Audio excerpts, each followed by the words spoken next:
Yo, webheads! Spidey Central calling all wall crawlers. Buckle up, cause we're slinging into a hyperdrive tour of every single Spider-Man comic rocking the multiverse right now. Remember back in '68 when Spectacular Spidey swung onto the scene? Yeah, that's when Marvel realized one Peter Parker just wasn't enough. They needed double the webs, triple the quips, and a whole lot of Spidey shenanigans. So, they unleashed a webtastic multiverse of comics, each one peeling back a different layer of our favorite web-slinger's life. Amazing Spider-Man, the OG of the bunch, still serves up classic Parker goodness. New series like Spider-Man Noir bring the shadows and grit, while Miles Morales, Spider-Man lets the Brooklyn hero shine. Then there's Mary Jane and Gwen Stacy stealing the spotlight with their own comics, proving Spidey's world ain't just about dudes in tights. And don't get me started on the villains. Venom's got his own twisted saga, Carnage is causing chaos, and even Doc Ock's got a story to tell. Every month, a fresh batch of Spidey comics hits the stands, each one a cosmic punchline waiting to be delivered. So whether you're a seasoned Spidey veteran or a newbie just slinging onto the scene, this video's your ultimate guide. We'll be digging into the hottest storylines, dissecting the coolest character arcs, and maybe even dropping some spoiler alerts so juicy J. Jonah Jameson himself would blush. Ready to spin a web of epic proportions? Hit that subscribe button, because this is one web-slinging adventure you won't want to miss. All right, webheads, strap yourselves in, because Spidey's world is about to explode. We're talking full-on gang war, the likes of which New York City ain't seen since J. Jonah Jameson's hair turned white from stress. And trust me, that's some serious war. Remember Hammerhead's little surprise party for Madame Masque? Yeah, turns out Masque ain't one to forget a grudge, and now she's tearing through the underworld like a spider through a fly buffet. Every other villain and wannabe kingpin is scrambling for scraps, throwing punches and laser blasts like it's going out of style, and right in the middle of this mess, our friendly neighborhood, Spider-Man. But Spidey's got bigger problems than dodging stray bullets and rogue pumpkin bombs. Turns out he's stuck playing babysitter to a couple of daddy issues villains. First up, we got Tombstone, the muscle-bound mob boss whose daughter Beetles decided to build her own criminal empire. Talk about daddy's little monster, am I right? Then there's Wilson Fisk, the OG kingpin, watching his own son, the Rose, try to climb the same greasy criminal ladder he did. It's like some twisted game of Spidey's Family Feud, only with more tentacles and fewer meatloaf recipes. So, with villains multiplying faster than cockroaches in a bakery and family dramas thicker than Aunt May's apple pie, Spider-Man's got his hands full. Can he stop this city from going up in flames? Will Tombstone and Beetle end up in a family therapy session or a courtroom brawl? And will the Rose ever measure up to his daddy's legendary villainy? Stick around, true believers, because the answers are gonna spin you right out of your web-slinging shoes. All right, Spidey fans, hold on to your chimichangas, because things are about to get undead. We're talking flesh-munching, brains-craving zombies, but not just any zombies. These are future Marvel zombies straight out of Miguel O'Hara's dystopian 2099 playground. Yep, that's right. Our boy Spider-Man 2099, the coolest web-slinger with the sickest tech suit the multiverse has ever seen, is trading punches with the Walking Dead. And trust me, these ain't your grandma's slow-moaning, shuffle-footed zombies. These future fiends are fast, furious, and packing some seriously messed up tech upgrades. We're talking cybernetic claws, laser breath, and a hunger for brains that would make Galactus jealous. But here's the real kicker. These zombified Marvel villains haven't lost their memories or personalities. They remember everything. Every beatdown Spider-Man ever laid on them. Every insult J. Jonah Jameson hurled their way. So imagine the torture of facing a shambling, flesh-hungry Green Goblin who still remembers the taste of pumpkin bombs and wants nothing more than to chomp down on Spidey's mask. This ain't just a fight for survival, folks. It's a psychological nightmare. Miguel's got to face not just the undead hordes, but the ghosts of his past, all while trying to figure out what the heck caused this zombie apocalypse in the first place. Is it a tech glitch gone wrong? A twisted scientific experiment? Or something even more sinister? One thing's for sure, Miguel O'Hara.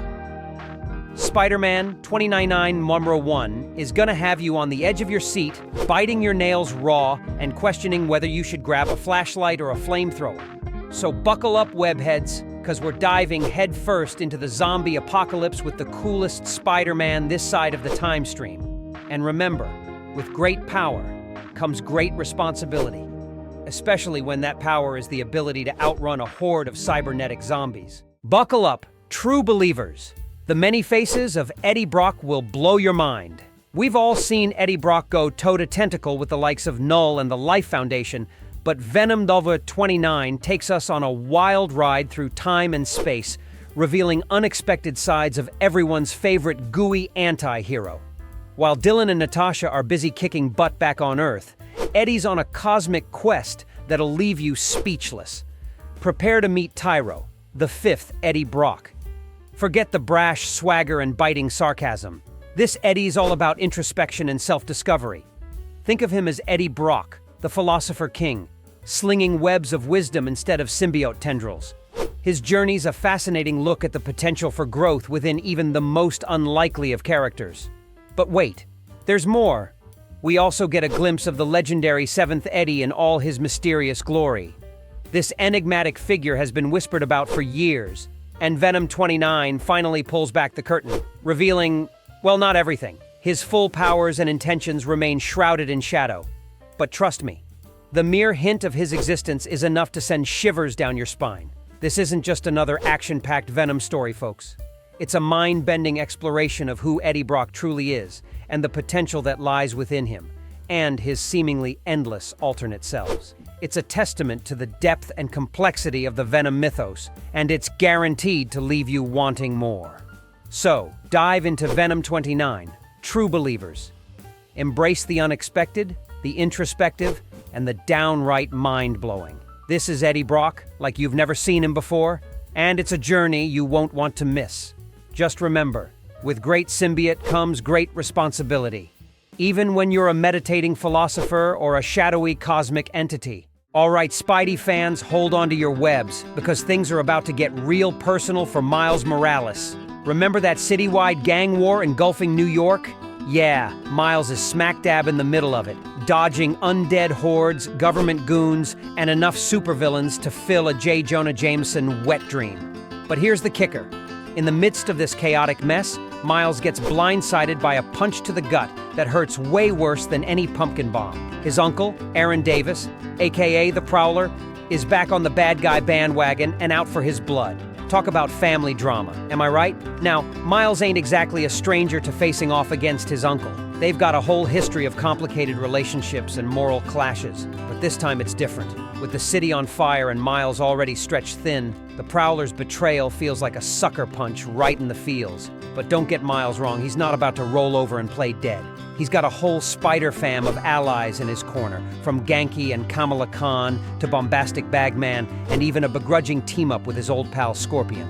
They're all putting their lives on the line to stand by Miles, even if it means getting caught in the crossfire between Spider-Man and the Prowler, Miles Morales. Spider-Man number 14 is more than just another superhero brawl. It's a story about family, loyalty, and facing your darkest demons, all while dodging laser blasts and trying not to step on any undead toes. So buckle up, webheads, because this is one chapter of Miles' journey you won't want to miss. Just remember, with great power comes great responsibility.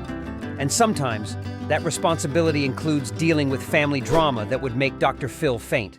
All right, femme fatales and wall crawlers, get ready for some serious girl power and high-octane vengeance. Spider-Woman Nar 2 is about to throw Jess Drew into a Hydra honey trap so sticky it'll make Aunt May's apple pie jealous. Remember Jerry Drew, Jess's missing son? Yeah, the hunt for him took a backseat for a while as Spidey-Woman swung into the NYC gang war. But now, Hydra's slithering into the picture. And let's just say their arrival is the welcome home party Jess never wanted. Hydra? Diamondback? Talk about dredging up bad memories. Jess has a history with these snakes longer than J. Jonah Jameson's temper tantrums. So when Diamondback leads the Hydra charge, you can bet Spidey-Woman's gonna unleash a venom blast of her own. Punches will fly, webs will whip, and Hydra's gonna learn the hard way that messing with Jess Drew is like poking a hornet's nest with a toothpick. But here's the kicker. One of Hydra's slimy heads might hold the key to Jerry's whereabouts. So Jess has got to navigate this Hydra swamp with the finesse of a ballerina on ice skates, balancing brutal beatdowns with cunning interrogation. Can she crack Hydra's code before they crack her skull? Will she find answers about Jerry? Or just drown in a sea of Hydra goons? Spider-Woman number 2 is a pulse-pounding blend of action, intrigue, and motherly rage that'll keep you on the edge of your seat. It's got more twists and turns than a Spidey's web swing through a funhouse, and a heroine so fierce she'd make Captain America blush. So grab your popcorn, webheads, because this is one Hydra hunt you won't want to miss. And remember, true believers, there's a post-credits scene that'll leave you jaw-dropped and begging for more. Let's just say it involves a familiar face and a major shakeup for the Spider-Woman universe. All right, webheads and Carnage cravers, buckle up for some serious symbiote madness. We're diving headfirst into Carnage number 2, where everyone's favorite psychotic symbiote and his equally unhinged host, Cletus Cassidy, are back together and making a bloody splash. Picture a Jackson Pollock painting crossed with a slasher flick, and you're starting to get the picture. While Carnage and Cletus have been busy butchering their way across the Marvel Universe, leaving a trail of crimson clues in their wake, no one's really caught on, except for Flash Thompson. Yep, that's right. Our old pal Flash is hot on the Carnage case, piecing together the puzzle of bodies like a detective with a penchant for punk rock. Now, with Liz Allen by his side, because who needs therapy when you have a badass girlfriend? Flash is starting to see the bigger picture. Carnage and Cletus aren't just on a murder spree. They're building something dark, twisted, and probably involving a throne made of skulls. Not cool, guys.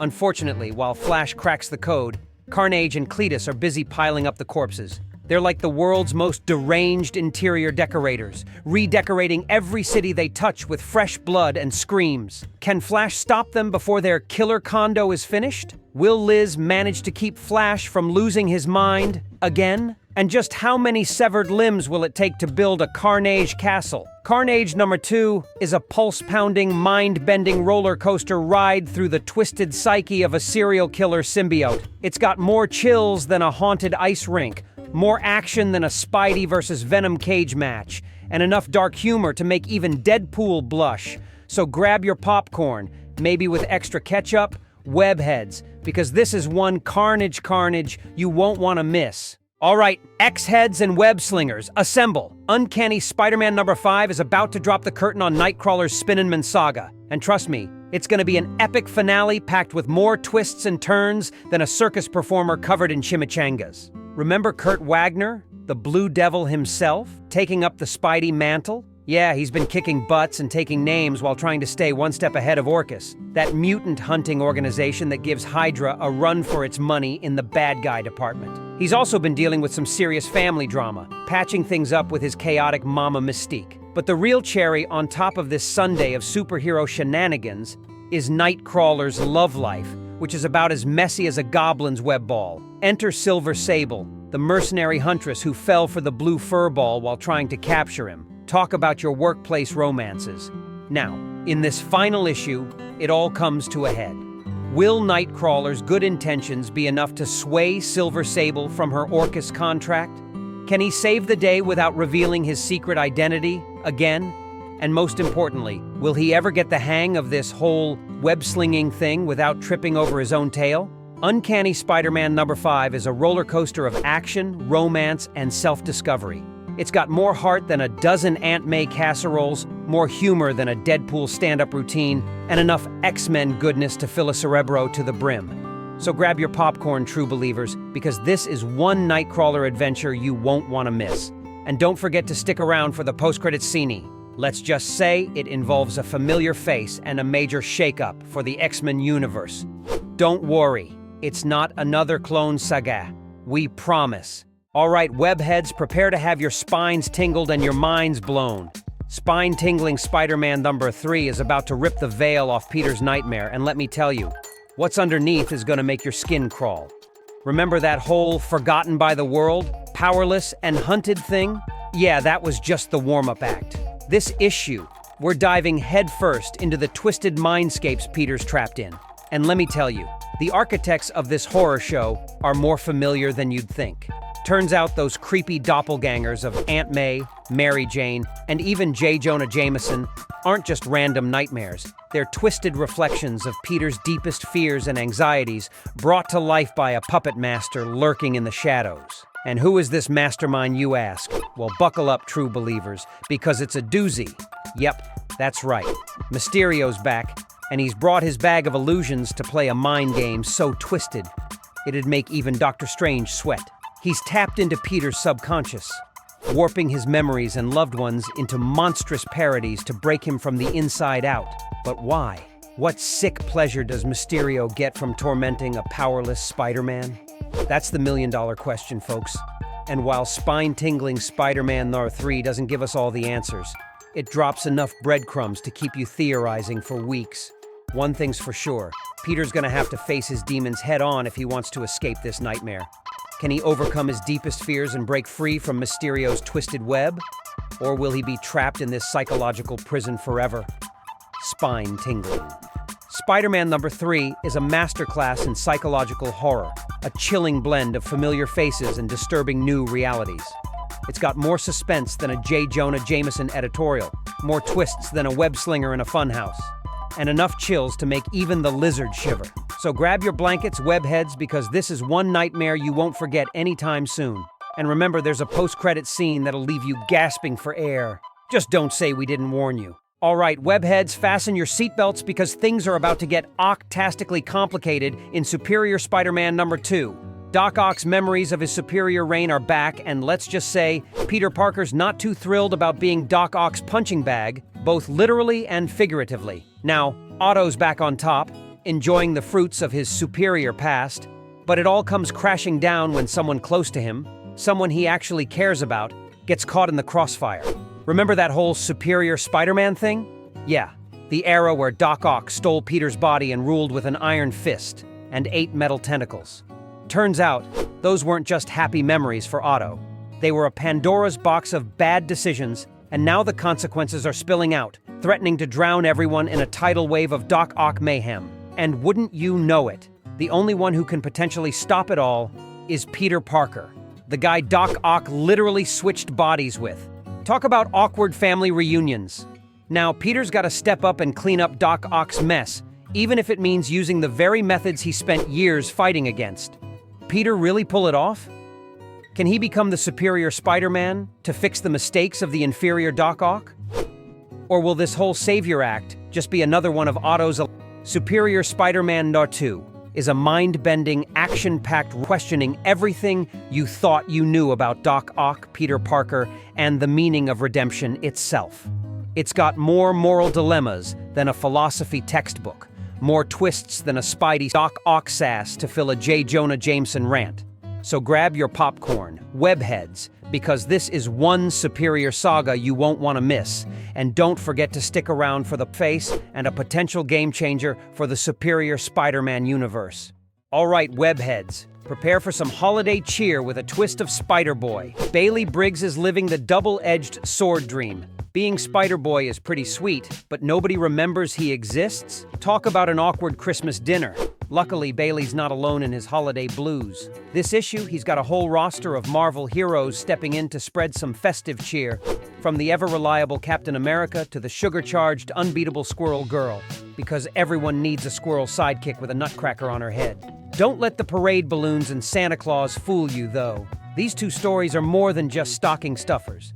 Spidey and Cap team up to stop some rogue balloons with a mind of their own. Seriously, who knew helium could be so villainous? And a chance encounter with Saint Nick hints at something bigger brewing in Bailey's past. Remember that whole memory wipe situation? Yeah, there's a tiny breadcrumb dropped here that suggests the truth is closer than ever before. Spider-Boy number 2 is a feel-good holiday romp with a side of intrigue. It's got more heart than a Scrooge's redemption scene, more action than a reindeer on Red Bull, and enough mystery to keep you guessing until Santa comes down the chimney. So grab your eggnog, webheads, because this is one Spider-Boy adventure you won't want to miss. Just don't forget to stick around for the post-credits scene.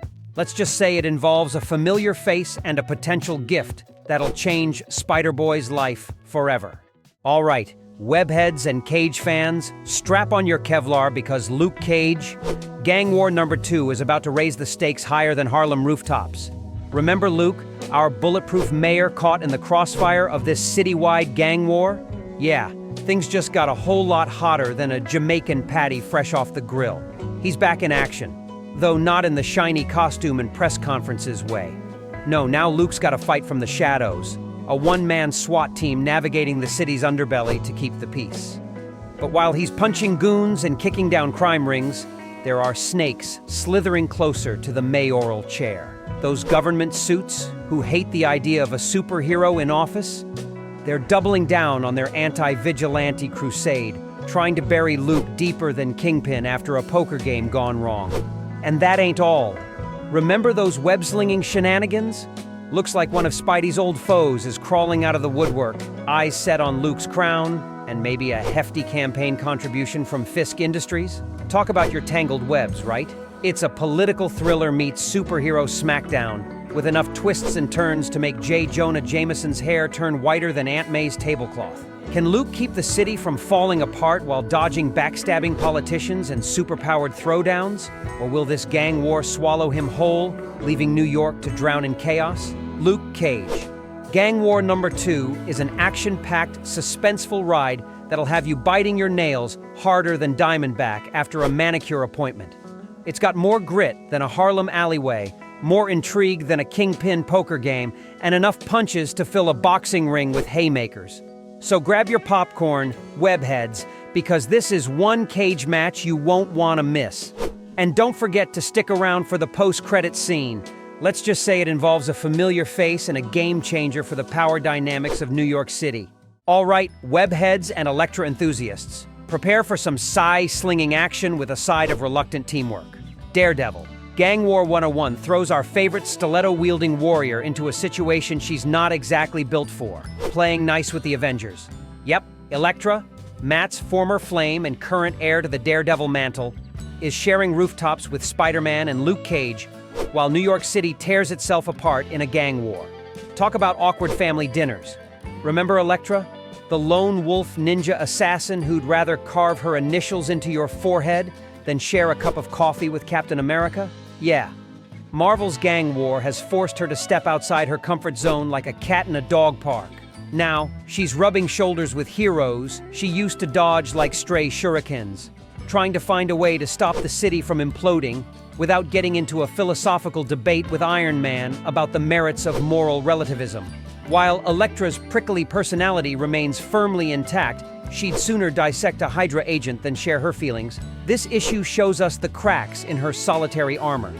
Witnessing the way Spider-Man and Luke Cage bounce off each other, the kind of trust and synergy they've built over years, makes Elektra realize just what she's missing.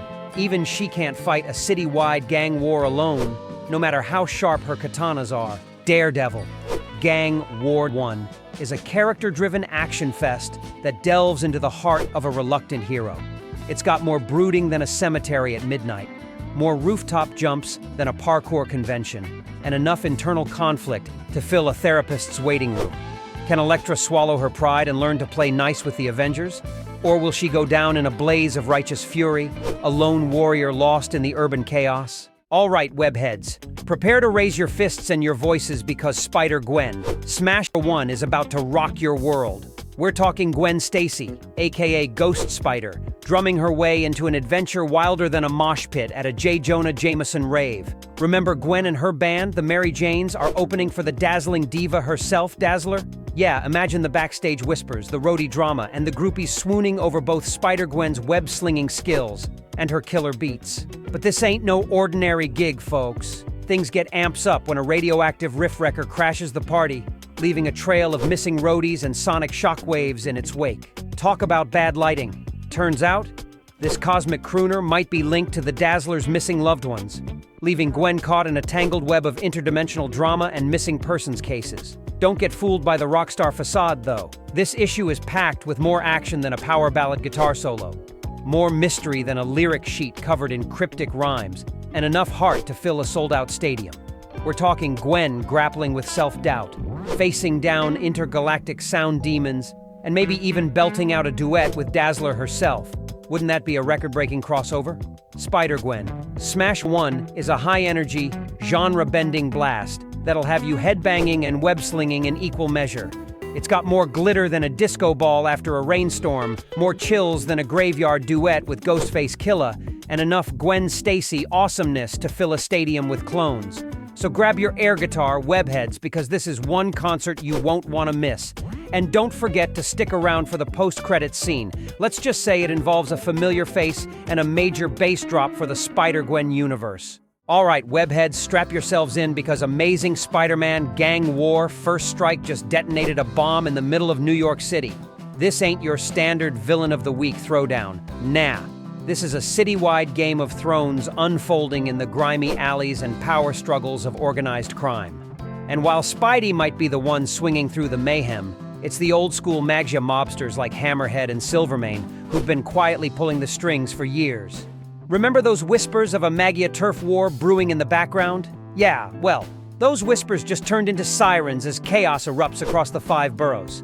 Hammerhead's been playing Puppet Master, pitting gang against gang, all for a chance to seize control of the whole Maggia pie. But he's not the only one with their fingers in the pot.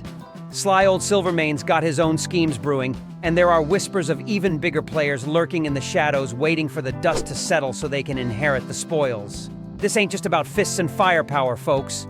This is a game of chess played with human lives, a power struggle with more twists and turns than a Spidey swinging through a funhouse on roller skates. Who will rise from the ashes of this gang war? Will Hammerhead's iron fist prevail, or will Silvermane's cunning outsmart them all? And what about those shadowy figures pulling the strings from afar? First Strike ain't just the opening act. It's a masterclass in setting the stage for an epic saga. It's got more tension than a J. Jonah Jameson editorial, more betrayals than a Shakespearean drama, and enough mob machinations to fill a Godfather marathon. So grab your popcorn, webheads, because this gang war is just getting started. And don't forget to stick around for the post-credits scene. Let's just say it involves a familiar face and a potential game changer for the Maggia's power dynamics. And there you have it, webheads. We've swung through the streets of Spideyverse, tangled with villains from Carnage to Doc Ock, and rocked out with Ghost Spider.